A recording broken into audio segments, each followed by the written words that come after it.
I'm sure everybody heard last night that Yes, it is not right for a school to discipline students based on their skin color, gender identity. The 14th Amendment's dead. The Equal Protection Clause ensures that every American citizen is treated fairly and equally in the eyes of the law. Nor shall any state deny to any person within its jurisdiction the equal protection of the laws. Now, the 14th Amendment was necessary during Reconstruction to make sure black Americans were treated equally. And the law has been interpreted to cover skin color, gender, religion, nationality, because society cannot function if laws apply to certain groups and not to others. And just like Democrats opposed ending slavery, today's left still insists on discriminating based on race. After a months-long strike, Portland's teachers union hammered out a new contract. And the contract says teachers can discipline white students differently than black students, and black students differently than Hispanic students.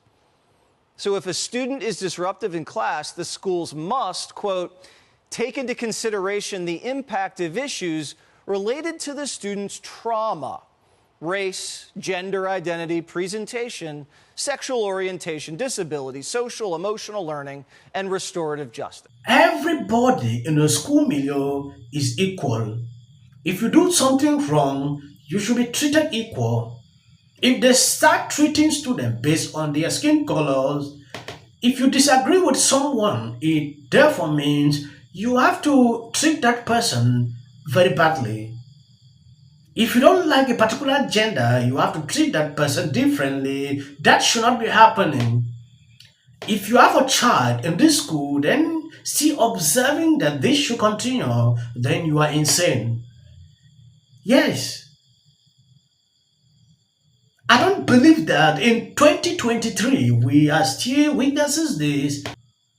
People are crazy, to adopt this into school campuses in this area. Yes, this is not right. Major liberal cities set to discipline students based on their race and gender identity for restorative justice. I don't know if you have seen this. An agreement that ends a Portland, Oregon teachers' strike include a sweeping call to provide restorative justice to students who tick the right boxes. Tonight, students are speaking out about bias going on in Portland schools. That says there is new data highlighting racial equity gaps when it comes to discipline.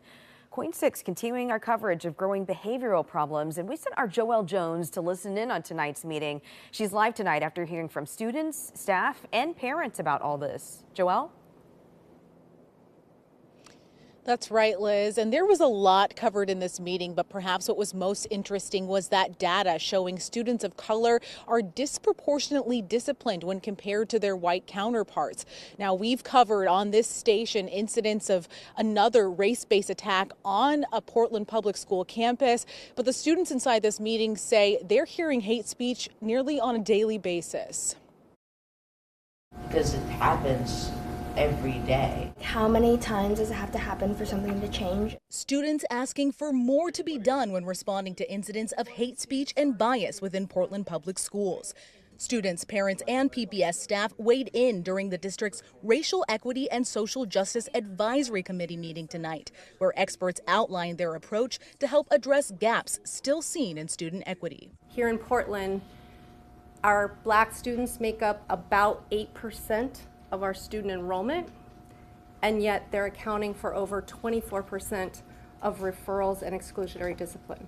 The presentation included updated data on disciplinary action, showing students of color receive higher rates of referrals, suspensions, or other disciplinary actions, with black students disciplined at a rate of 3.5 times, Native American students 2.5 times, and Latinx students disciplined at a rate of 1.2 times the rate of their white counterparts. Looking at the data this year from a different perspective, I'm seeing the same thing I've always seen. The strike was resolved late last month, according to CNN.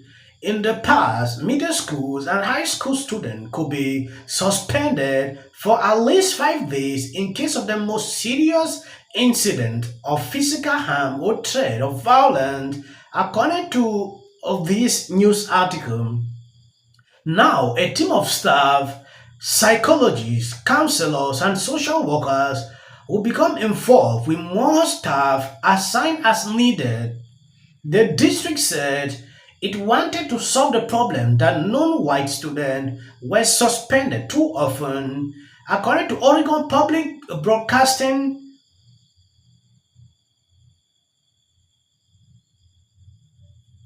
This is crazy. Really imagine this. If they are implementing this in schools, then I don't actually know the reason one should still be in that kind of place. It is not right. Black, Native American, and other students of color are referred out of class significantly more often, the district collective bargaining team said in a letter to families last month. Students receiving special education services also bear the burden of disproportionate discipline. This discipline is far from the root of the term discipline, so instruct, train, and educate. The letter said, I really wish parents could look deep into this. You need to discipline students based on their skin colors, gender identity. It means the color that you don't align with, you go hard on that person, or the gender you don't align with, you go hard on the person. I really don't see that this should be in our schools. If you have one person that is in a school like this, it is important for you to just remove that person because it will be ridiculous to actually witness this happen. The mix of factors to consider to develop just the right approach include the impact of issues related to the student or trauma, race, gender, identity, presentation, sexual orientation, and restorative justice as appropriate for the student. Mandatory suspensions are out, they are replaced with a potential removal from class but not the school. You will see that if a student notices that a school is like this, they will behave anyhow because they know they are favored. It is not okay. Well, first of all, I don't think he can hold his party together. Second of all, you're exactly right. Mike Johnson and what he believes is one of the greatest threats we have today to the United States. I promise you, I know these people. You're talking about Christian nationalism. Absolutely. Talking about this is a